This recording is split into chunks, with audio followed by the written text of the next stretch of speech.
Good evening. Good evening. Welcome to Let's Talk Maywood on Diversity Today Media. I am your host, Dr. Reggie Ratliff. And joining me right now is my co-host, my co-laborer in the vineyard, an expert and certified and licensed investment advisor, Terrence Hollingsworth. Good Sunday evening, Terry. Yo, how's it going? Can't complain, man. Thank God for making it through another day. How's it going there Yes, in Iowa? sir. How it goes out Hey, there? we pulling all of that smog coming from Canada or the Yeah. wildfire smokes. It made it to Iowa today. Yeah, we got it here in the southeast too, in the DMV, and it was thick, man. You could smell it as soon as you stepped outside on Friday. Not so much on Saturday, but Sunday it was a little better. But It, yeah, it was in Chicago, I think, yesterday or huh? something. So I don't know, but whatever. Yeah, I know. Yesterday also, shout out to my alma mater, Proviso East High School, on their all alumni picnic, and it was great attendance from what I saw. And a lot of people were there. Obviously, thousands, few thousand people were there just to mingle. And there's no high school in the nation, no public high school or private high school or Catholic high school or Montessori high school or whatever, no better than Proviso East High School in Maywood, Illinois. So shout out to Pirate Nation. Listen, I didn't go to Brazos East, but I sure was looking like, man, maybe I should go to the picnic. Hey, they would have welcomed you. I mean, they know your connection with Maywood. A lot of them do. So yeah, Proviso East was a special time for me going there, graduating class 86, man. But it was 86 or the class of 2001 celebrating their 25th year anniversary. Us celebrating our 40th year anniversary. But it was good times. Yeah, Proviso East.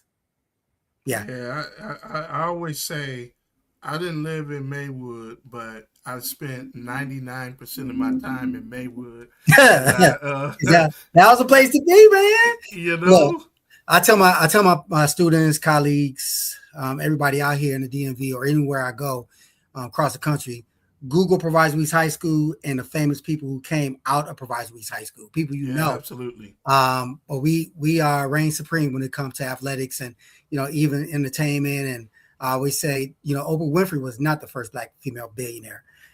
It was Sheila Johnson.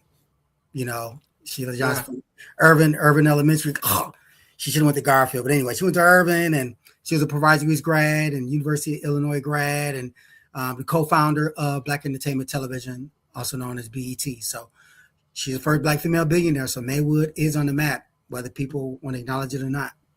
so I want to ask you something, and I hope that you also ask Johnny and Dawn about this. There was a thing that came up in the in one of the group chats, and it said that all the NBA players that came through Proviso East should be giving money back to support the upgrade of the field house and things like this. Now, there was a big part of that conversation, which I was surprised at, was there were several people on there saying that it's not the responsibility of the guys that um, you know made it to the NBA, made millions of dollars, and of course people brought up Sheila Johnson.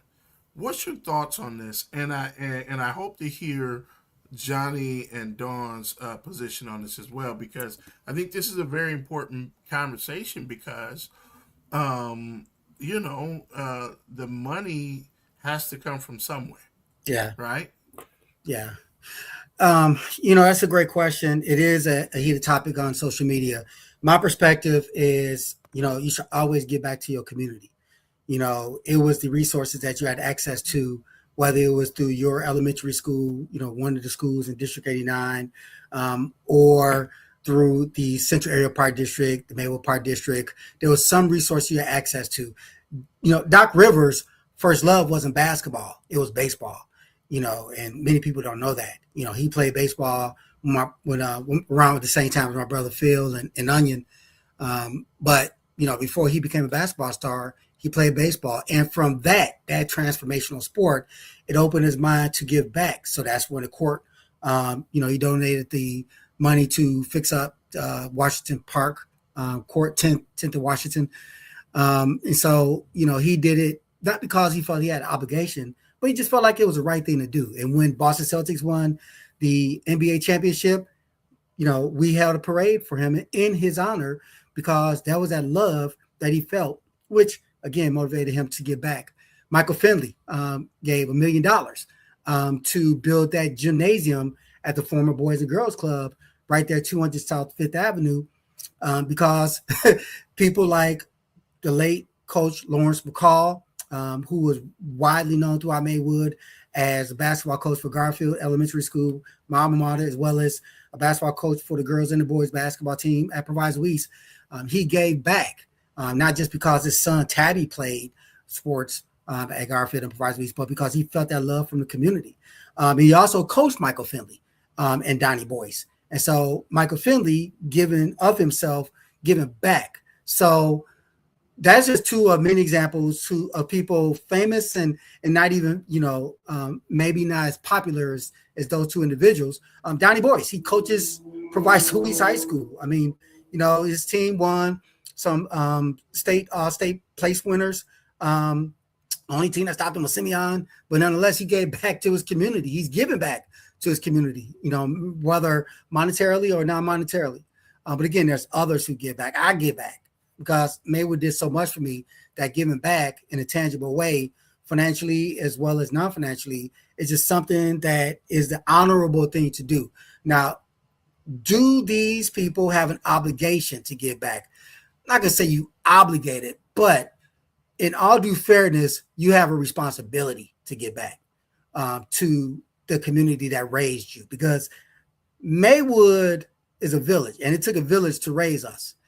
So the best way we can give back is our time, our talent, especially our treasure. So monetarily, shouldn't be mandatory, but you should feel responsible for giving back. Obligation is like you have to give back, or the community is gonna die. But being responsible because it's the right thing to do. So in short, Terry, those professional athletes, they should give back.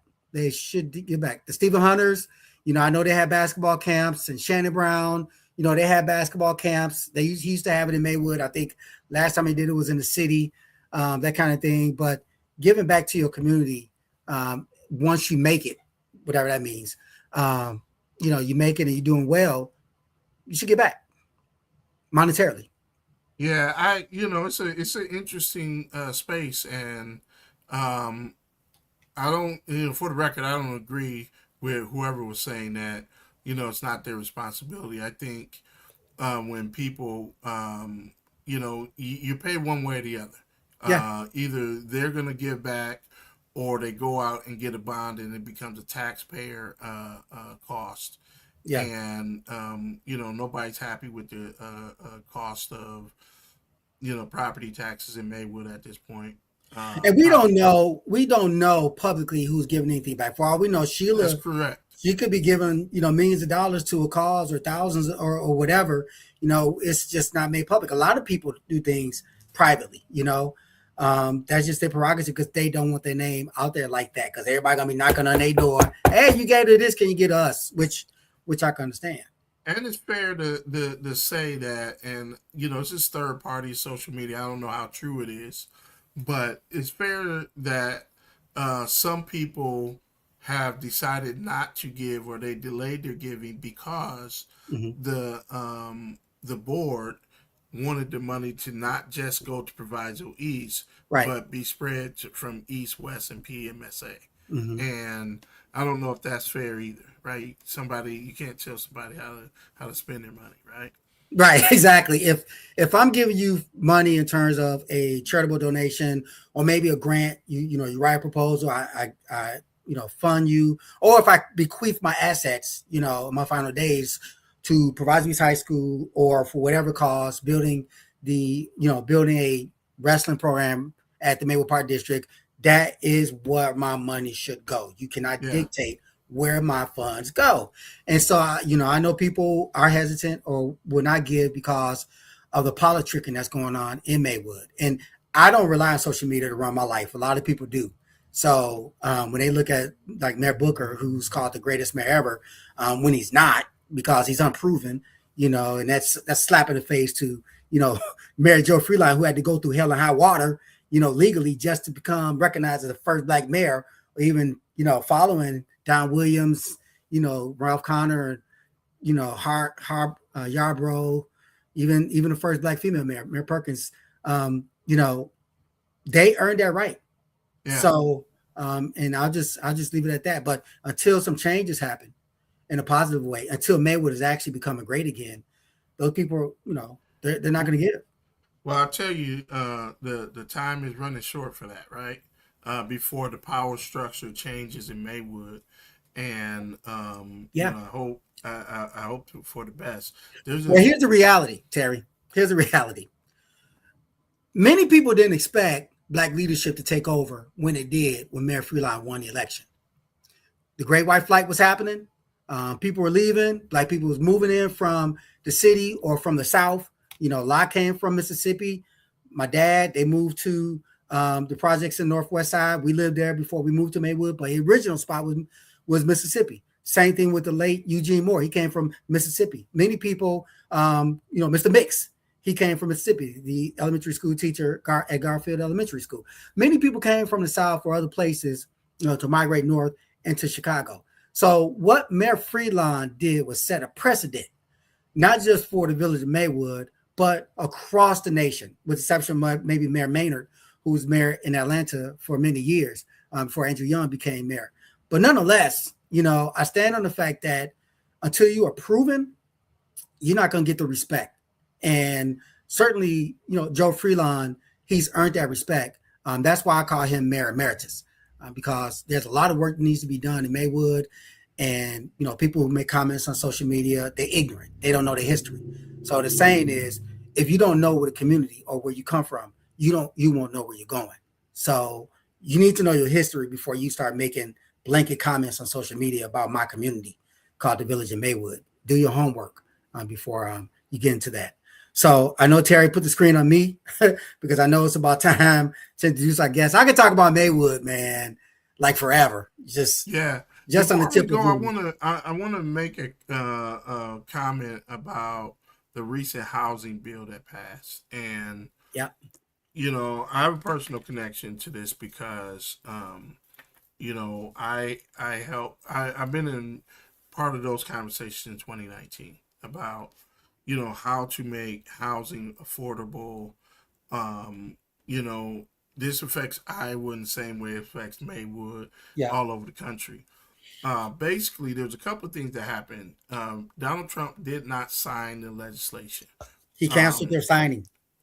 yeah, but we should understand that Donald Trump didn't want to side with with Democrats Okay. for something that he believed in. If you remember earlier, he signed the executive order limiting the ability for venture capital organizations Yeah.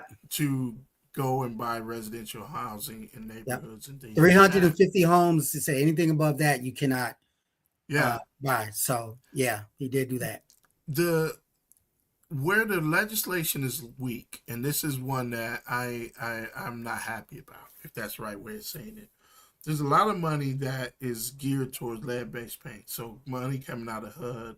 If you have lead-based paint, there's grant funding that allows them to come in and Yeah. clean it up and things Yeah. like this.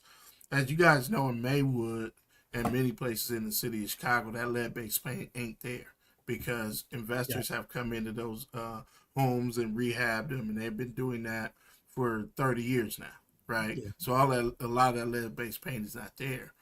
What I don't like is where it could have been stronger, I should say, is that they could have redirected some of that money coming out of HUD to help with down payment assistance. So if you think Mhm. about, let's say a person, 40% of their income was going to be used for home. And we always did, monthly mortgage.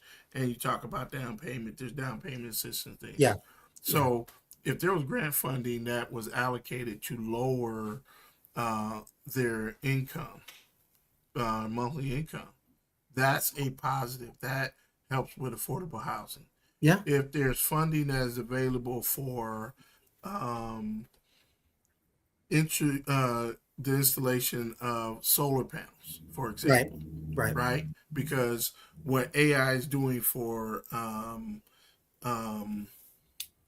what am I trying to say?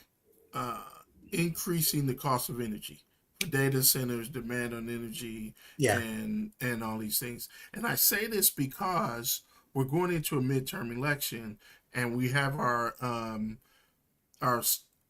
legislators or people running all across the country, and all across the country, we need to be having the right kind of conversation about what happens next, Yeah. right? Um, there needs to be money that allocated towards not only down payment assistance, but bringing people's monthly income Yeah. down. Yeah. We need to have true conversations about adding, mitigating the risk of higher income. Costs related to raising energy costs. Yeah. You know, and if we had those conversations in a intentional way all across the country, when it gets to Washington, then maybe we can get something done on that front as well. Yeah, and I think it's important, Terry, because as you mentioned a few minutes ago, the landscape of Maywood is slowly changing. So are the demographics as well, and so you see that the prices of the homes are going up. Maywood still has one of the largest tax rates in the west suburbs, and the west suburbs, and I mean Westchester, Berkeley, Mm-hmm. Broadview, and so forth. So a lot of people are unable to afford a home, let alone the down payment, because of this. So as someone just pointed out, as a matter of fact, homes are selling for almost $500,000 in Maywood, which is crazy. Um, but that's just several reasons. It's because of the economy, because you get done paying taxes. It, that house is going to be like $1.2 million if you get financed for 30 years by the time you're done paying it off. So that's that's expensive. So do you agree with the passing of this legislation, or do you disagree? I think it was weak legislation, right? I think it's probably important to limit the influence of private equity into neighborhoods, but also that doesn't do enough, right? Everybody runs out there and says affordable housing, and yet if you don't solve the income issue, Yeah. then getting a mortgage is two things, right? Maybe three Yeah. things. One, your credit score. Two, your down payment. And three, your monthly payment, right? Yeah. And Yeah. so, Yeah. uh, a mortgage company, a bank, they don't want your mortgage payment to be more than 32% of Right. your income, Right. right? And so, if the cost is going up because material costs and things are like that are increasing, well, in order to mitigate it, well, you have to find some grant money to make sure that we're at 30% Yeah. of the monthly income, to make sure that you stay inside the banking regulations and those standards, and that is what affordable, smart affordable housing. We need to get Uh, back to having these online classes. We took a break for the summer, but hopefully in the fall we'll be able to resume the classes. The financial management classes, where we talk about things like housing, not just investing, but housing and the nuances about what you're talking about, the down payment, um, the rate, the mortgage rate, and the monthly mortgage payment. How does that impact you, impact your budget and your ability to invest? And many yeah, people who are in our class were from Maywood. So we need to get back to that, because it's not getting any cheaper anywhere, especially Maywood. So, yeah, no doubt. yeah. So, all right, I'm gonna be quiet because we want to hear from Johnny and Dawn, and again, all things Maywood. There's so many things that are happening economically and policy, and when it comes down to it, what we really want to make sure that's happening is that people are showing up informed and voting. Yeah. And they receive the right information from credible sources, and not just word of mouth or through social media. That is Yeah. poison, which is waiting to happen. So thank you as always, Terry. Always fruitful conversation about what's going on in the world of economics, and also locally. And my beloved hometown of Maywood. So what I like to do is bring on both guests. We have Don Williams and Johnny Diggs. Don, everybody knows. Johnny Diggs, everybody knows, especially old schoolers. He's been around for many years, so have Don. And we're going to talk about, an important issue that's impacting the village of Maywood. So without further ado, Don, I would like to give you a moment to do it, make an introductory statement, and then followed by Mr. Diggs. Well, thank you, Diversity Today Media, for giving us this opportunity to be on your podcast. CFA, we're part of getting information out to the Maywood community to let everyone know what's going on in our community. And the topic that we're going to discuss today is the 1100 South 11th Avenue building, School District 89 Education Foundation, and the LISC grants. So I will turn this over to Johnny to get this started. Yes, sir. Good evening, Dr. Ratliff, and to your viewing audience. And would like to say first and foremost, really appreciate the opportunity to be on. I've been following Diversity Media Today and the information, as well as the engaging activities that you and Brother Terrence provide is so needed and so timely, as he was stated. And just really appreciate the opportunity to come on per the invitation of Don to kind of clarify some of the things that have been going on, and I guess part of the mystery of some of the members of CFA to provide this type of transparency information as far as what's really going on, not just Maywood, but throughout the entire Proviso area, as well as other areas. So I'll stop there. And where shall we begin, Doc? Well, let's talk about what Don was just mentioning. The 1100 South 11 building. What's going on with that? And please, just continue to flow, ebb and flow, because the viewers want to hear you. So please go ahead and do that. I might interject with a question here or there, but we just have the conversation. Yes, we are. And I tell you, and that's the beautiful part about this medium.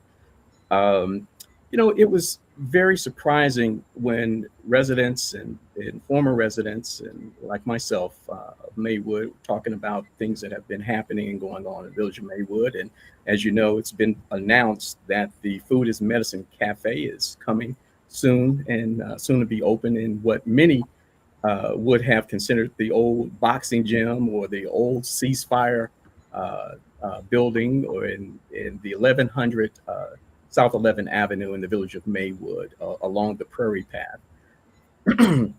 Well, we were first introduced to this information when CFA members had, and myself also, were forwarding information from School District 89 concerning the School District 89 Educational Foundation, which is a totally separate entity. It's a nonprofit that was founded by community stakeholders, and their executive director, we found out, was or is still Mayor Nathaniel George Booker. Not in that proper context as far as his title or function in that organization. And so we were basically looking at that information simply because it was brought to the attention anonymously regarding a $10,000 check that was submitted or awarded, or going to be awarded, to School District 209 to assist students in, village pride, school pride.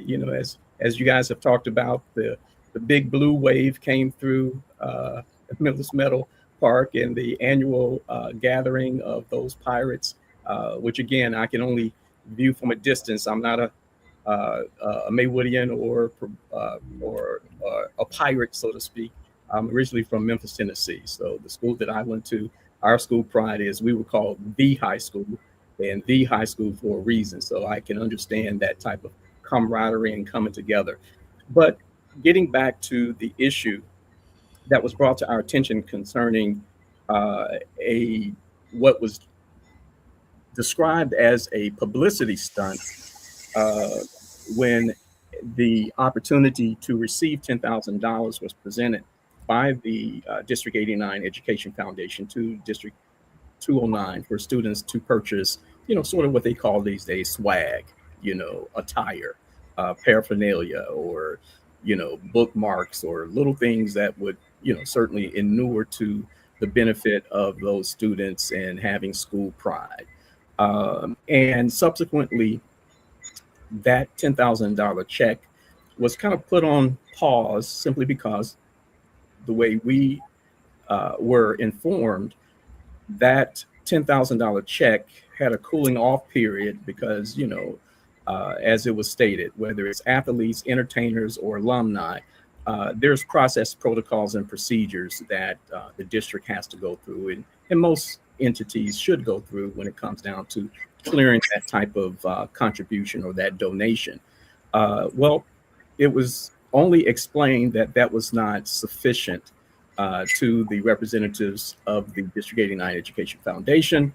They subsequently rescinded that $10,000 check, eventually having their own quote unquote announced event at the 200 building on Fifth Avenue in the village of Maywood. And as CFA started producing the type of fact-checking documents and forwarding for this information, we really, were curious to find out, what happened, why it happened, that I explained, but also more than that, what is really going on between the relationship of District 89, the school district, and District 89 Education Foundation. So that led us to where we are now. So some curious things, and for your viewing audience, you certainly can visit the CFA Coalition for Accountability Facebook page. We just released a new podcast with an attached fact document that shows and outlays all of the information that we have come to,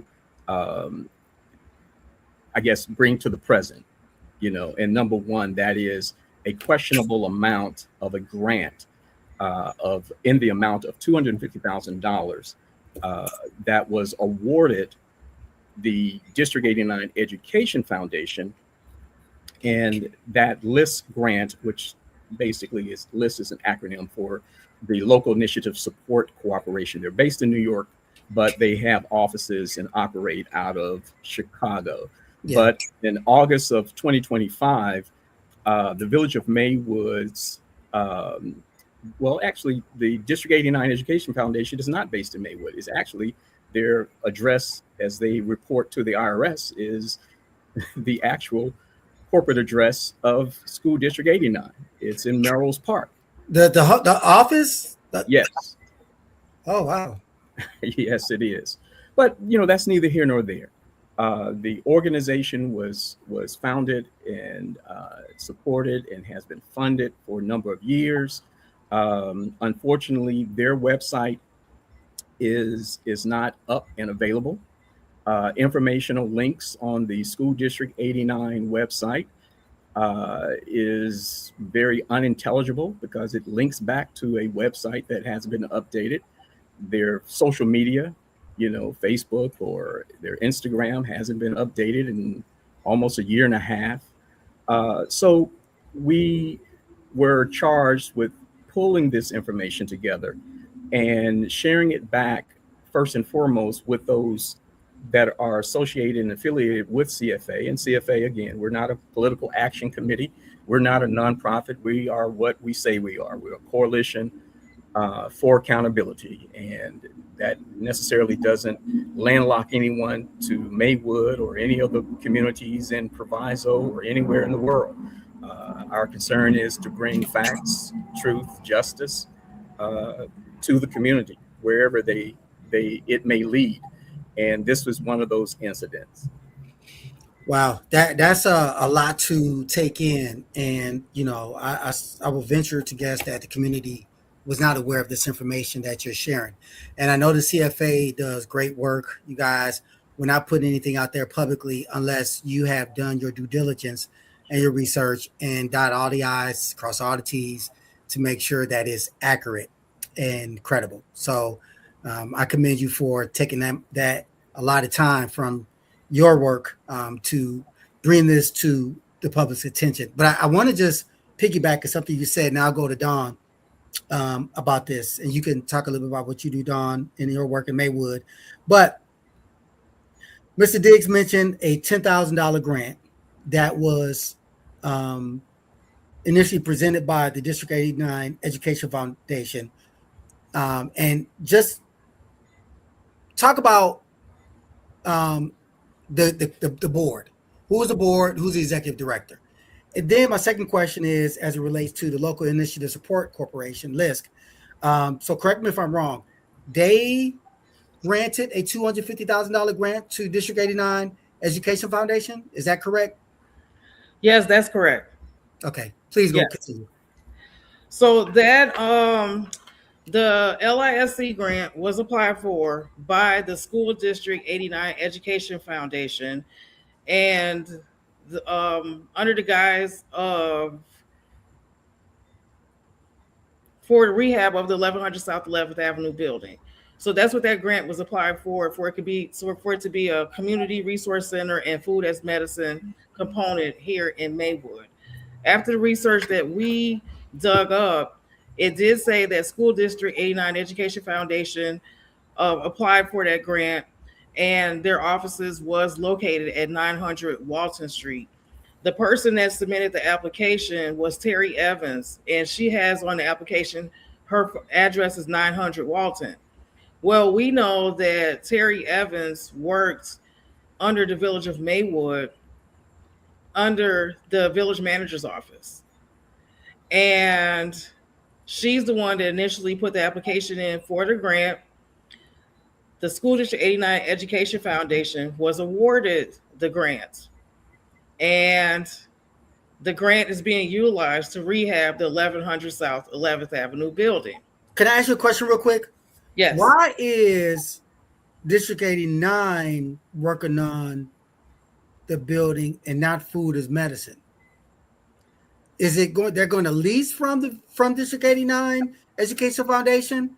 Because I would think if they're going to run the business, they're either going to lease it from the foundation or the Village of Maywood, or you know what I'm saying, or the District 89 altogether. It seems like there's some missing pieces there. Well, there's a document that says the 1100 South 11th Avenue project, and that document is part of the Google Doc that CFA had put together.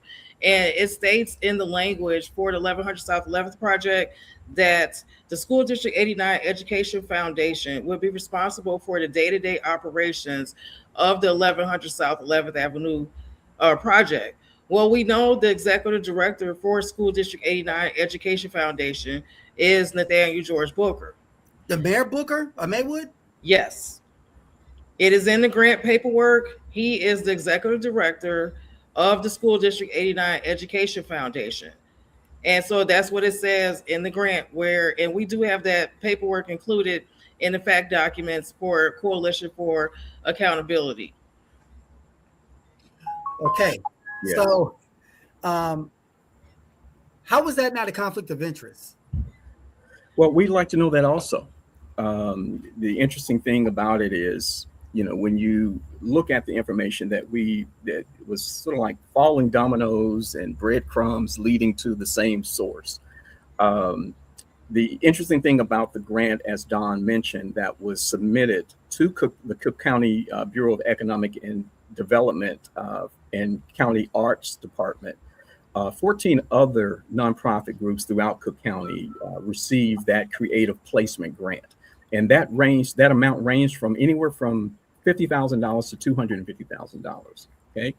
And so reading through the grant, is very self-explanatory, that what the District 89 Education Foundation kind of stated that they were doing, we kind of questioned for the simple fact that did LISC do their due diligence and verify or check any of the information that was submitted before they awarded, the District 89 Education Foundation, one of those 14 other nonprofits, that money.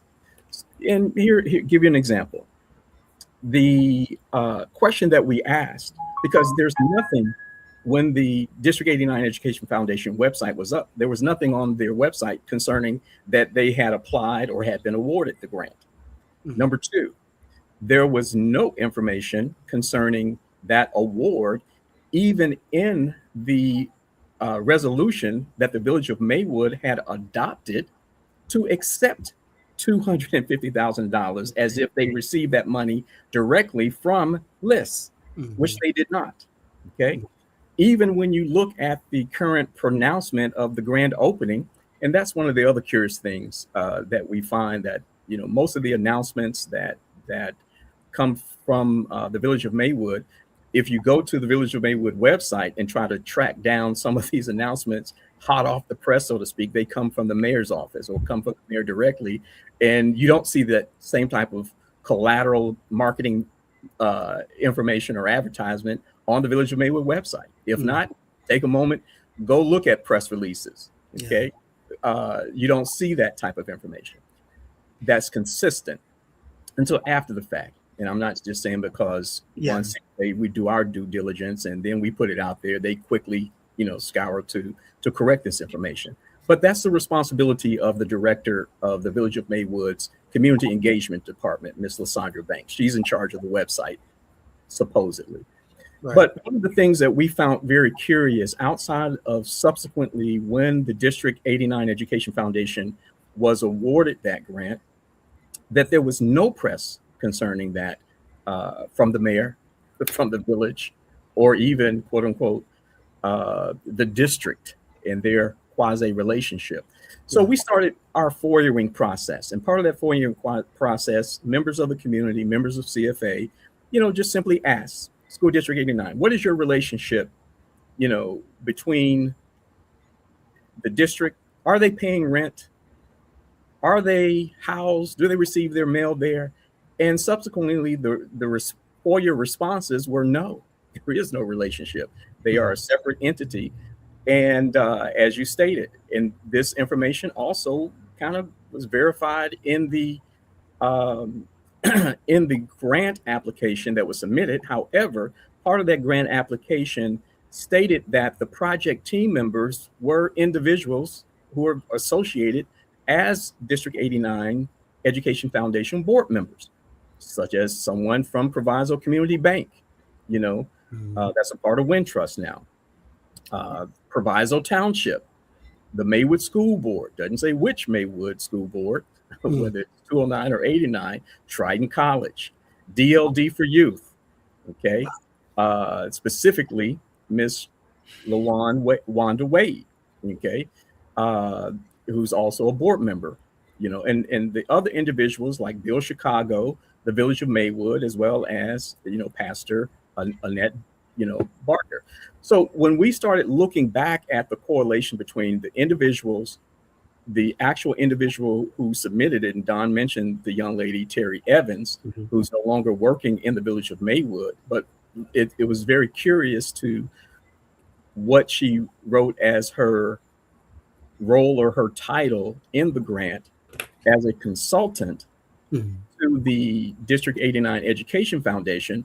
But when we looked at the information concerning the IRS records, the 990 and the 990 EZ forms that every nonprofit, that has an EIN number should accurately purport, we found some even more alarming and curious factoids, such as the majority of the board members that they have filed, and as you know, you're not going to get a lot of information when you search state records as far as a business entity, whether it's a for-profit entity or non-for-profit or a foundational entity. You're just going to get fill in the blanks, name, titles, and that's it.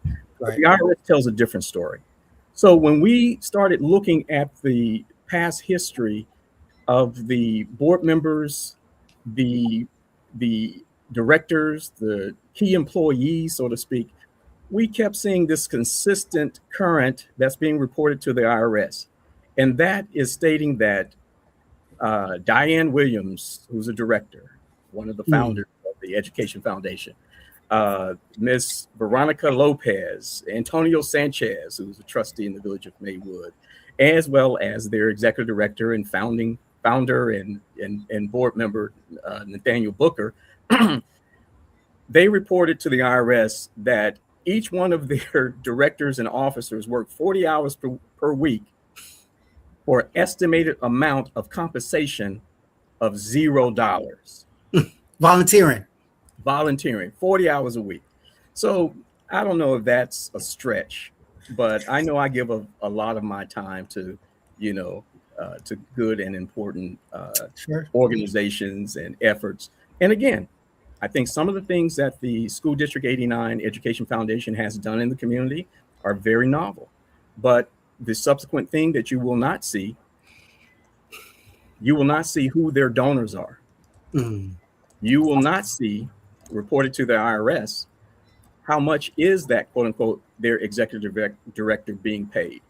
Yeah. So early on, I was charged to reach out to the secretary as well as the president of the District 89 Education Foundation. And that's when, their response initially was like, okay, well, thank you for your litany. I had a list of questions from CFA members that had compiled their questions or concerns also. And the response from Nathaniel Booker was a little bit more short and curt outside of being courteous. Sure. And we reported that also in a podcast that CFA released on March the 21st of 2025. But again, like I say, we just wanted to share this information back to the community so that they know what's going on.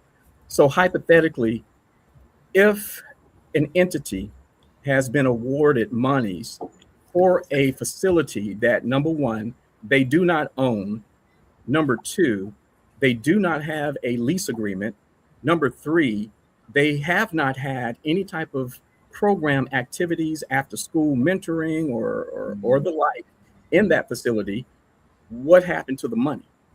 Well, we know what happened to the money.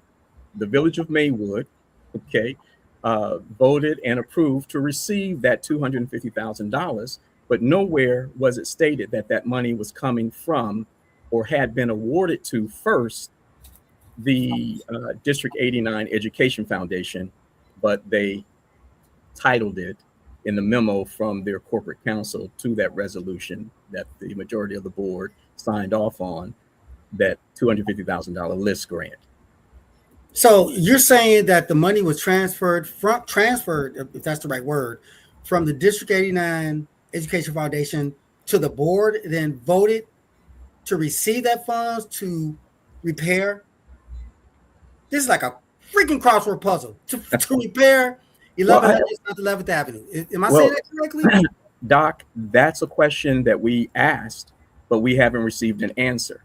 I'm saying, so if they agreed to the $250,000 and it came from District 89 Education Fund, which was funded by LISC. Where we see, again, like I stated, nonprofits like private entities, the information is not FOIA-able. So either they will be transparent and share that information on their website, right?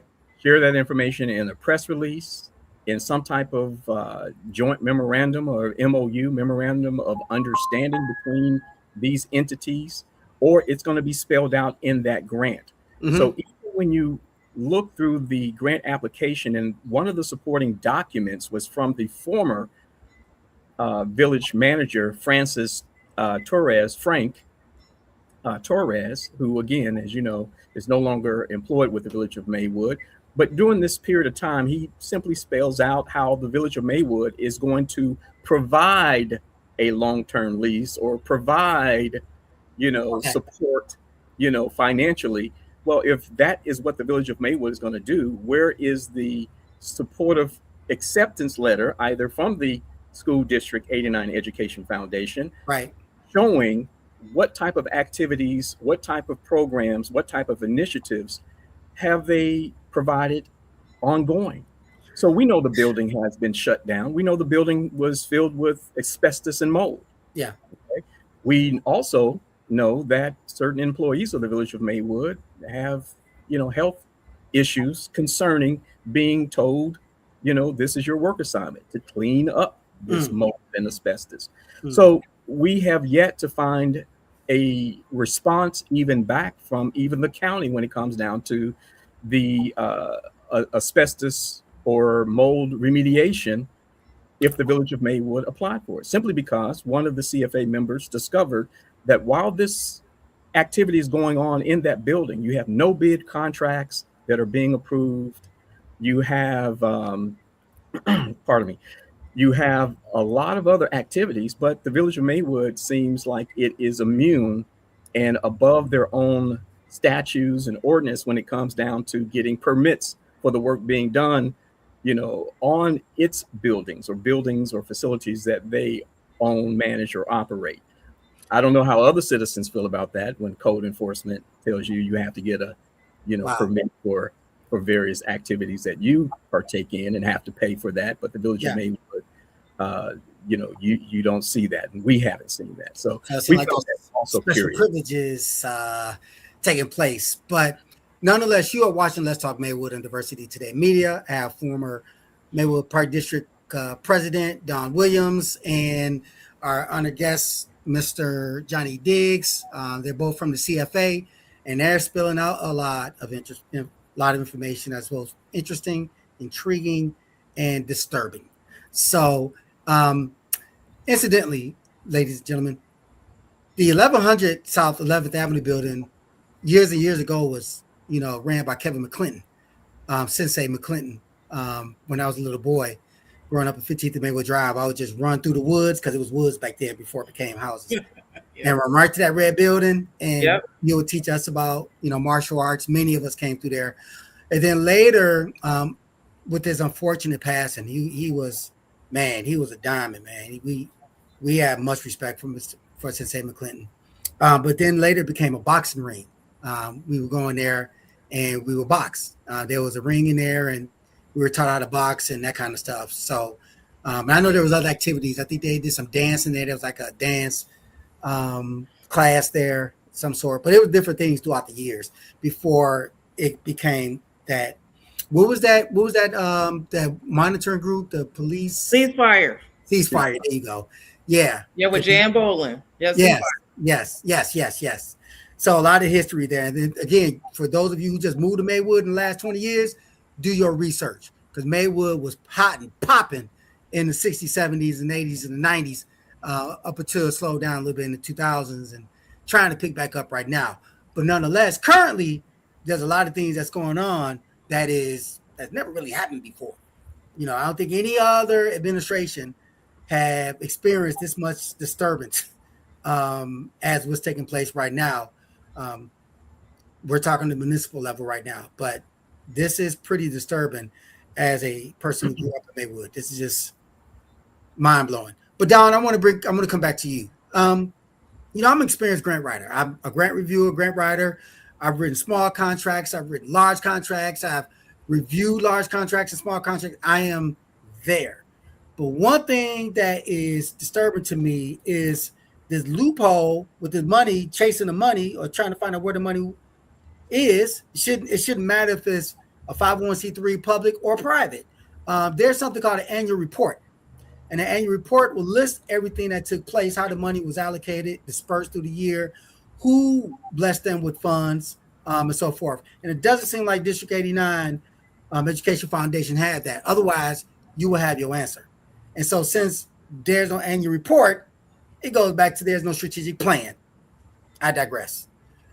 Don, why is there no movement to reveal this fraudulent activity if it is fraudulent activity? Meaning the money that was supposed to go for one, entity wound up going to District 89 Education Foundation, where it sounded like it should have went to the District 89 School Board, or District 89 Education Foundation could have been honest and just say, hey, we have a P.O. box, or, District 89 School Board is a fiscal agent or something like that. Why haven't this been revealed, Don?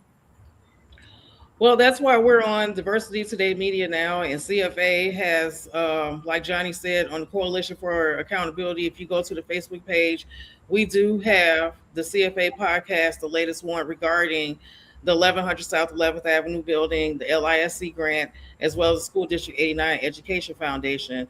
When we did our digging and research, I was surprised that the School District 89 Education Foundation applied for this grant, and the grant was awarded to their agency, but then it was used for a Village of Maywood building.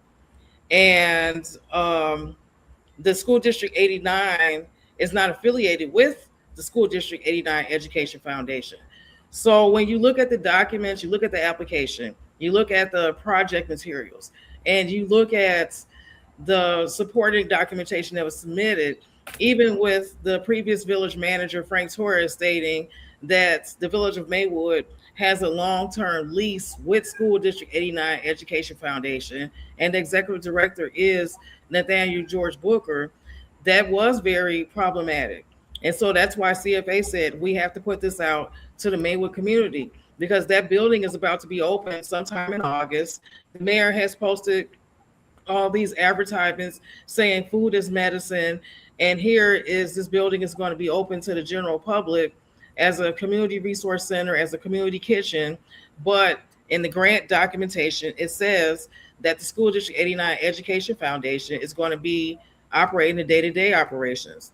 You have the person that applied for the grant, Terry Evans. She herself was a recipient of TIP funding of $25,000 for her barbecue restaurant that's going to be opening up on 5th and Madison. So when you see things like that, and you see that the School District 89 Education Foundation is not an owner of real estate, they don't own any properties, but this grant was awarded to them as if they actually own the property, which is the 1100 South 11th building, then you yourself would say, okay, what's really going on here? Then when you look at the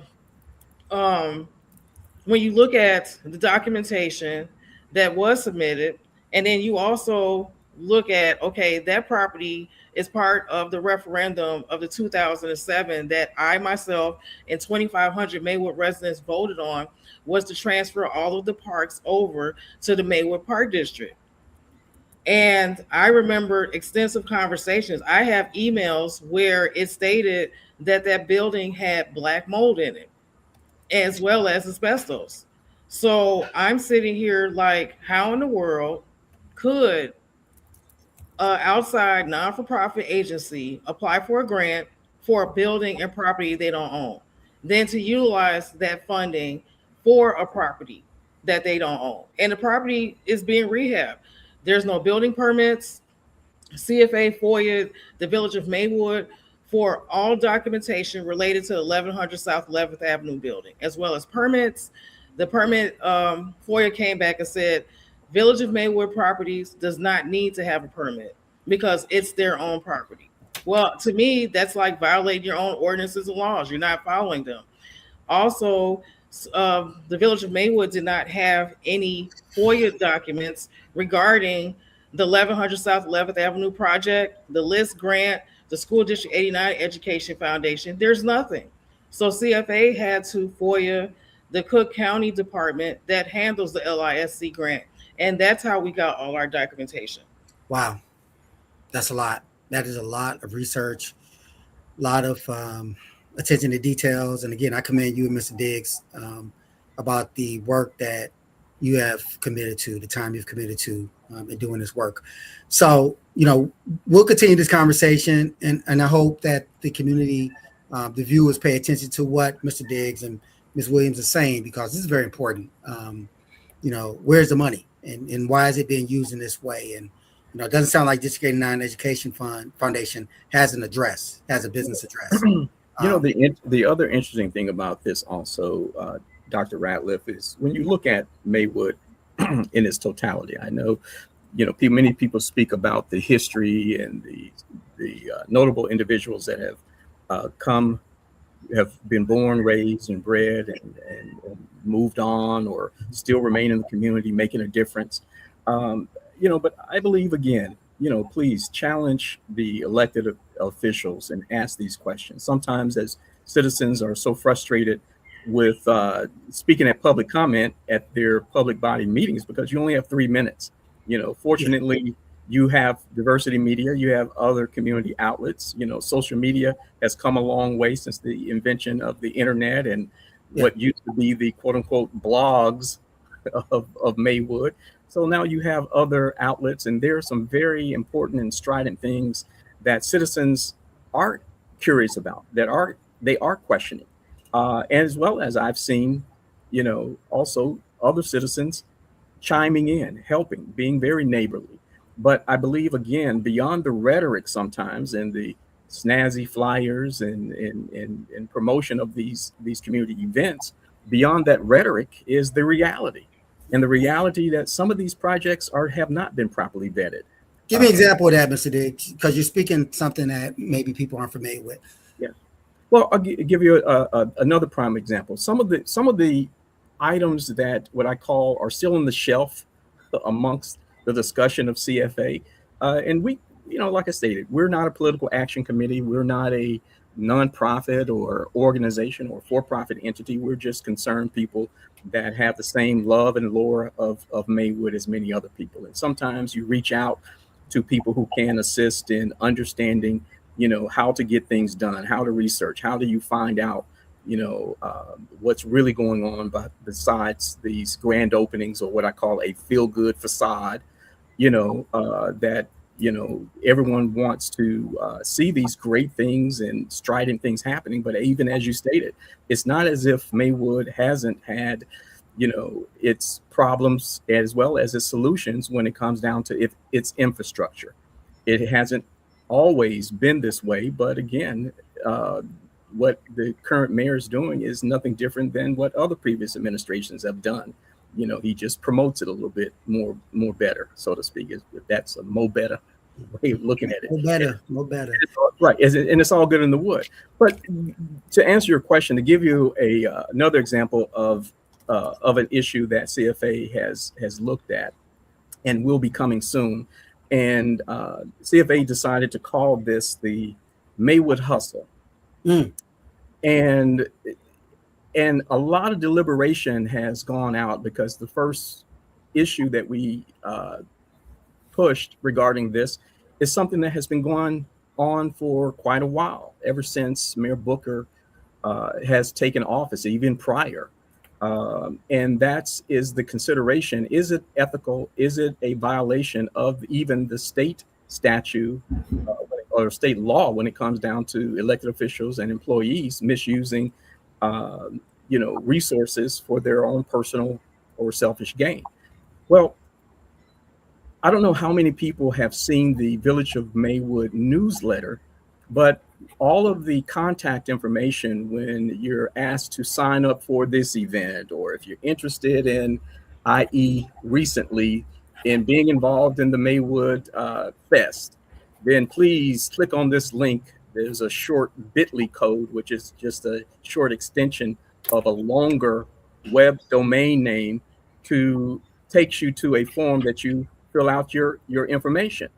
Well, CFA has been tracking this for a while now, for the past at least 3 years. Since 2018. Yeah. To find that most of these links,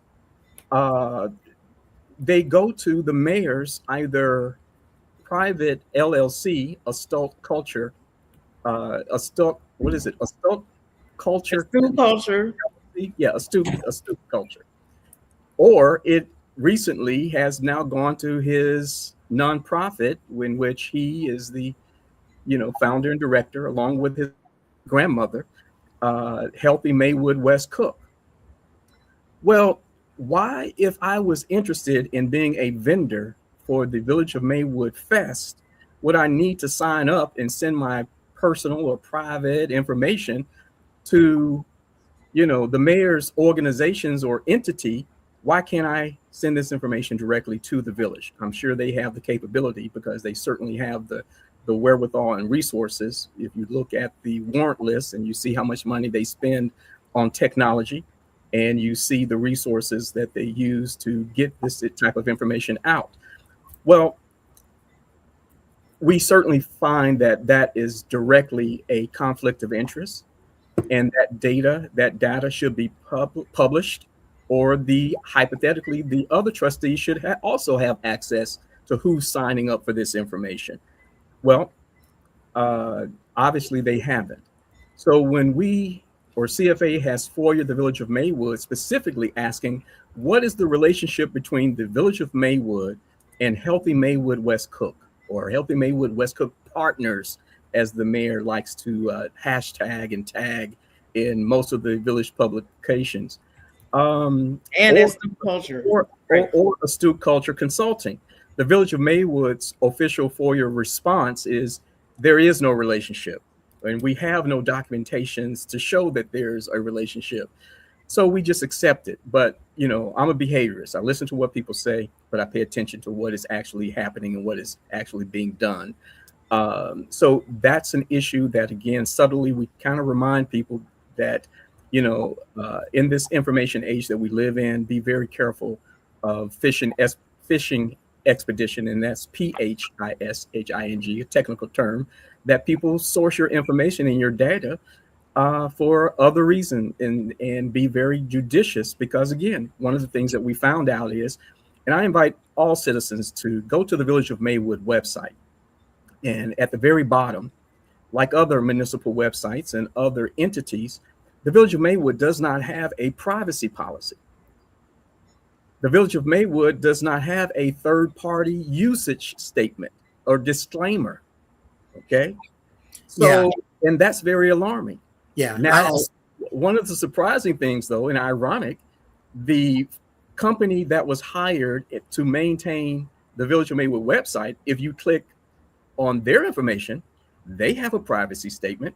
Mm-hmm. They have a third-party use disclaimer. But why not the Village of Maywood? Because it's the Village of Maywood politics right now. And, you know, this is definitely something that we could continue talking about. But I want to remind the audience, you're watching Let's Talk Maywood podcast and Diversity Today Media. I am your host, Dr. Reggie Ratliff. With me is Mr. Johnny Diggs and the Honorable Ms. Dawn Williams. I want to get into, before we let you go, because we only have a few minutes remaining, it's my responsibility to keep track so we don't lose the audience, and Terry won't yell at me. So, Don, I'll pose this question to you. This referendum that went out in 2006 about turning over the village, turning over the parks to the Maywood Park District. You guys heard you watched the podcast. I asked Mayor Booker about it. He said the referendum expired, but then he had to leave. So he said what he said and he left. But I knew better than that. I know better, that referendum, when it expires. So there has to be another referendum to replace that, and that didn't happen. So at any rate, Don, is that a violation of state law for not turning over the parks to the Maywood Park District? How did that look? Because it's still a referendum. I'm going to address your first question regarding that it expired in 2 years. If it expired in 2 years, that would have been 2008. No, 2009.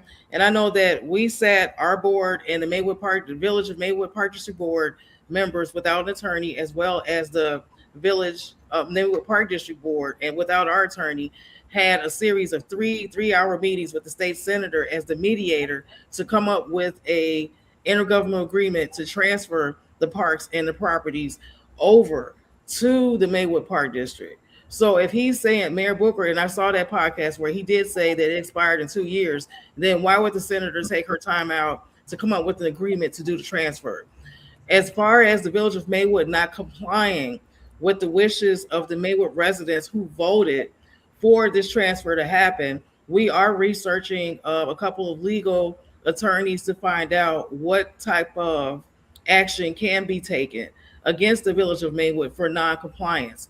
Because right now the Village of Maywood is acting as if the Park and Recreation Department is back up in operations. If you looked at the warrant list for the past 2 years, they've been approving athletic directors, anything pertaining to park and recreation, they have it. Even though their park and recreation budget is $1.1 million in a deficit at the Village of Maywood, they're still operating in park and recreation. And they heard a referendum in 2007, the Park and Recreation Department was dissolved. The Village of Maywood is not supposed to be in the park and recreation business, but apparently this mayor has taken upon himself to recreate that department.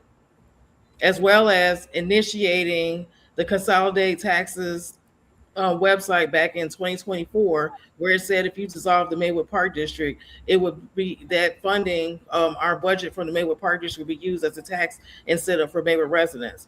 So he did put out there May 9th, 2025, that he was going to put a binding referendum on the ballot. And there was a lot of people that were witnesses, and CFA did put that out, that heard him say that in an informal meeting at Village Hall, that he was going to put a binding referendum on the ballot in November to totally dissolve the park district.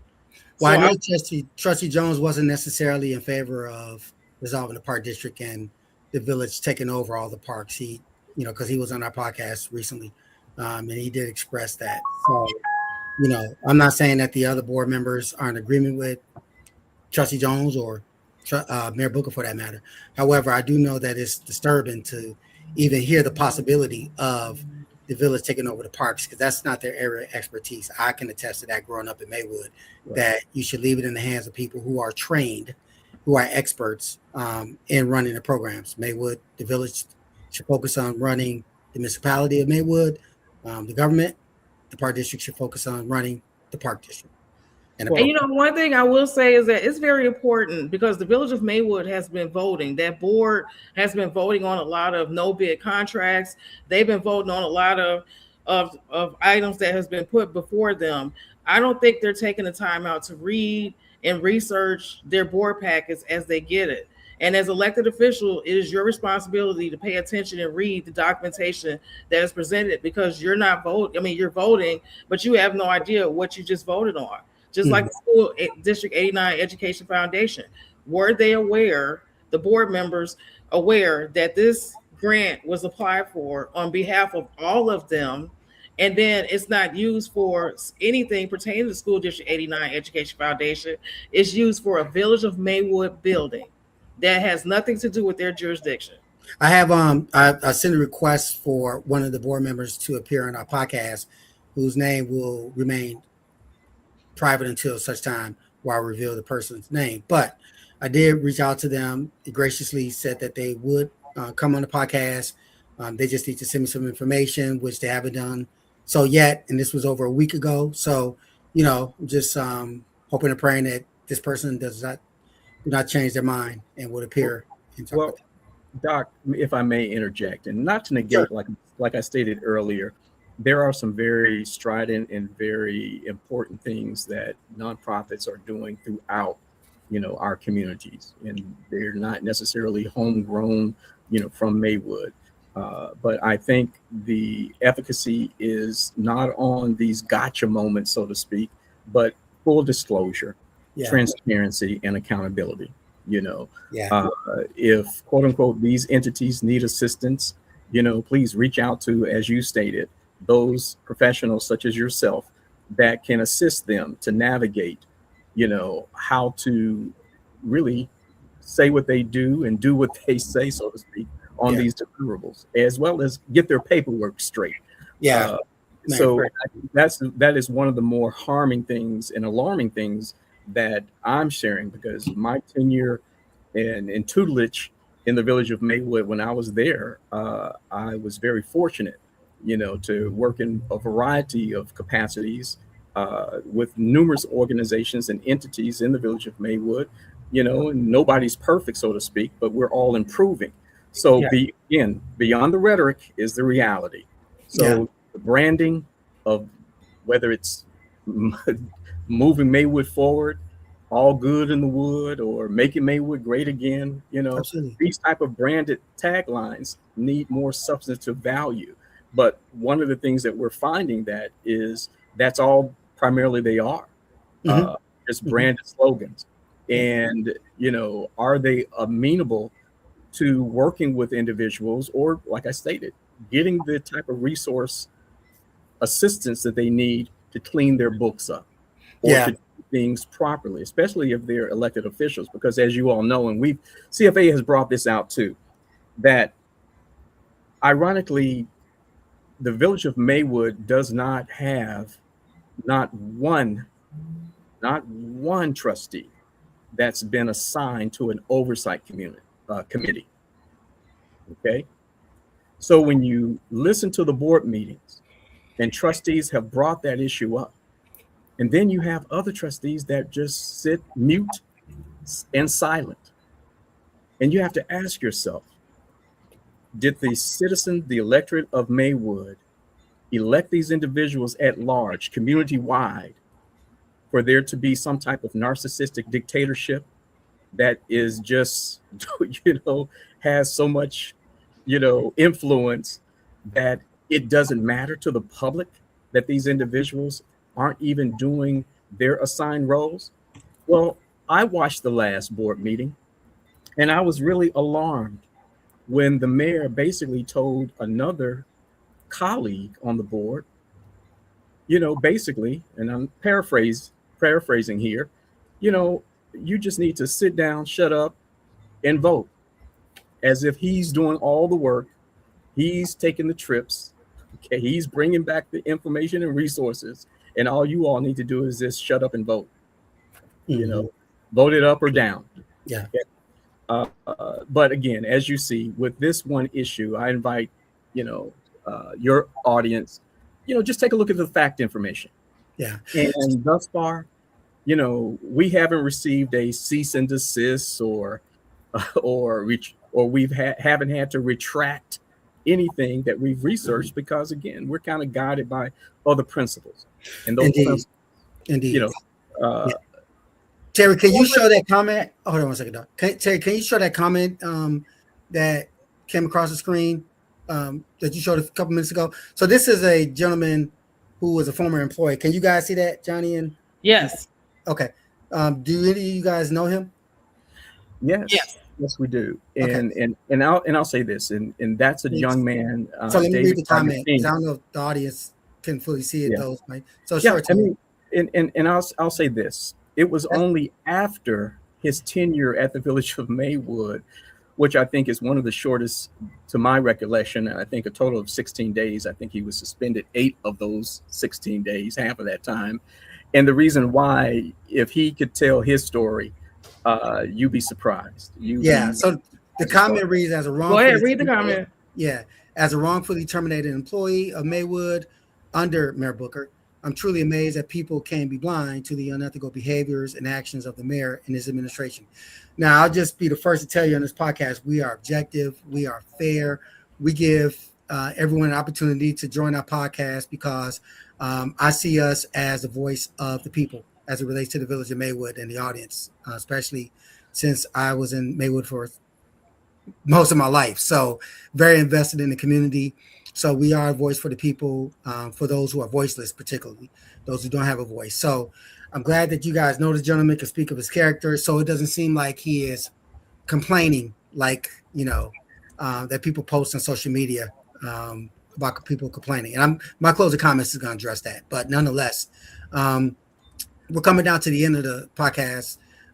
Time well spent. And I want to thank Mr. Johnny Diggs and the Honorable Don Williams for taking time for their valuable schedule to talk to us about some key projects, whether just or unjust, from far as the village is concerned.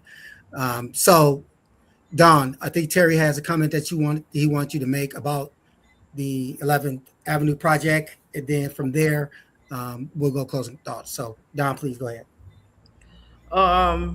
Well, one thing I was going to say is that when we looked at the 1100 South 11th Avenue project, it stated that it's a $1 million project. So basically, the village is going to be looking at funding, or maybe they have utilized funding from other sources. If the mayor was able to find funding and misrepresent a grant to get funding to get his project open with this building, you have to pay attention to what other funding that they're going to be reaching out in order to get this building open, because they have their open date as of August the 8th, I think. So I would encourage the Village of Maywood board to pay attention to what's being presented, read every document carefully, because this is an accountability issue as well as fraud, basically, to utilize funding and receive it from one organization to be used for something else. So it's very important to be mindful and pay attention to what you are governing and what is presented before you make that vote. Indeed. So Don, I want to give you an opportunity since we are closing this podcast. Again, thank you both for coming on. There's a lot that the CFA has unpacked, and so great work by Johnny Diggs and the CFA team, Don Williams, and everyone who's contributed to revealing this undisputed, very intelligent set of details that at a basic level a person can read and understand. Now, how they interpret information, consider it, whether it's complaining or revealing like the truth, pulling up things that were hidden. That's something that is individual choice. I will say that is good work as far as research and investigative work by both members of the CFA. So without further ado, I want to give Don the first opportunity to take a minute or two with closing thoughts, and then Mr. Diggs will follow with a minute or two. Please do not sign out after give your comment. Stay on after the podcast. Don't hang up. Thank you. All right, Ms. Williams. Thank you, Dr. Reggie Ratliff and Terrence Hollingsworth, for giving us the opportunity to be able to present this issue as well as many other issues that is going on and concerns here in the village of Maywood. We're not here to bash anyone. We just want to utilize this platform as accountability. Maywood residents have to be mindful of what's going on, pay attention, and please get others involved, because this is what happens when there's no oversight. Like the gentleman mentioned earlier, there is no oversight committee, and an oversight committee needs to be established. You need to know where your money, our tax dollars, is being utilized, as well as grant funding is being utilized for personal gain. So I want to once again thank you, Diversity Today Media, for having us on this platform available for us to be here. And we have many more concerns and issues that will be coming up in the near future. And again, thank you, Dr. Ratliff and Terrence, for, again, this great opportunity to share this type of information. And I certainly am just a facilitator and conduit with the Coalition for Accountability. I want to thank all of the citizens and all of the people that have the same love for the Village of Eternal Light for participating in what we're doing. And CFA is looking for a few good volunteers also to assist in sharing this information. You know, the Village of Maywood, the District 209, District 89, the Park District, the library, and communities throughout Proviso have the same type of public body. So, and we're trying to also expand and share information that other citizens who have found CFA's information important, and they're sharing their information and their stories about what's going on in their community. So we're looking for volunteers to come on and help us. That's my shameless plug for CFA, Dr. Ratliff. Thank you very much. And again, it's just great to speak with you. And again, I hope that the Village of Maywood, the District 89 Education Foundation, and their board members come to address some of these concerns and questions.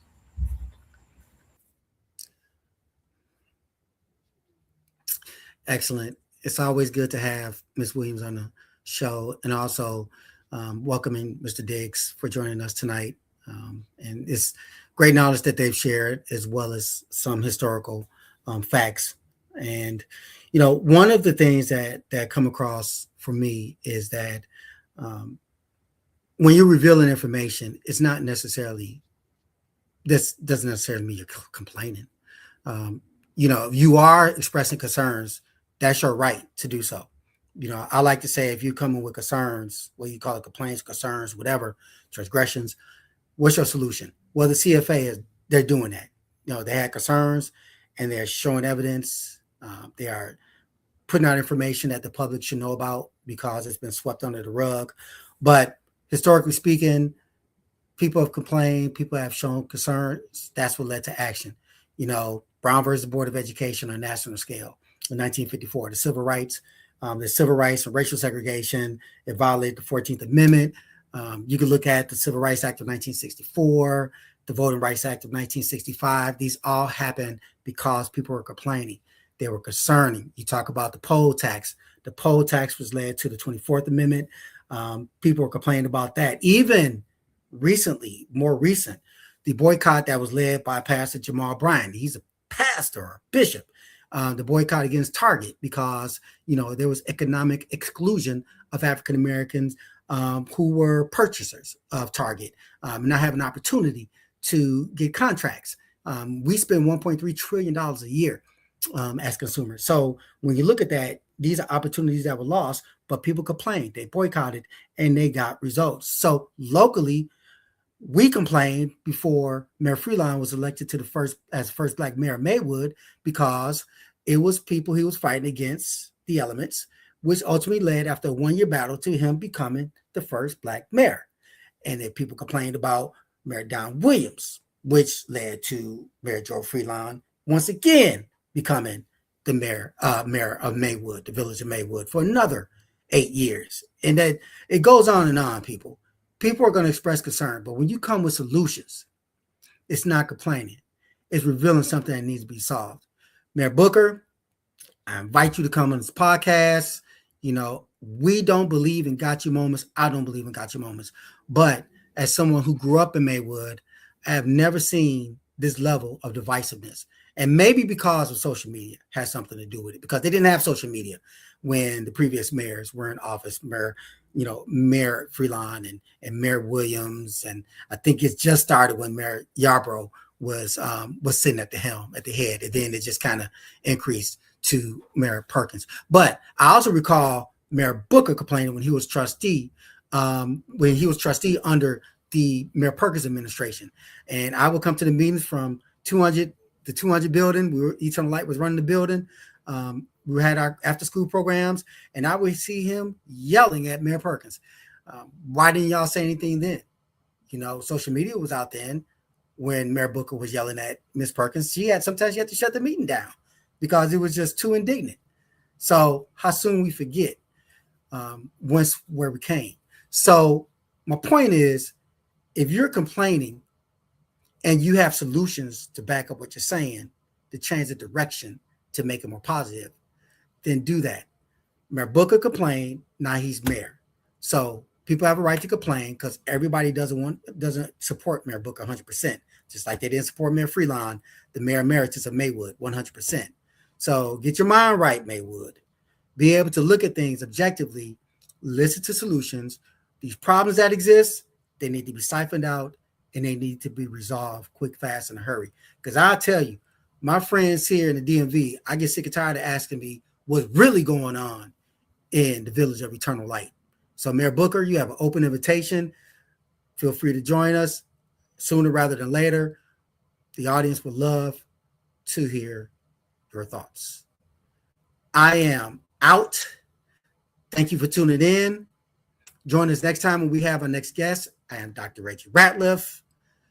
Until next time, be safe. God bless you. Good night.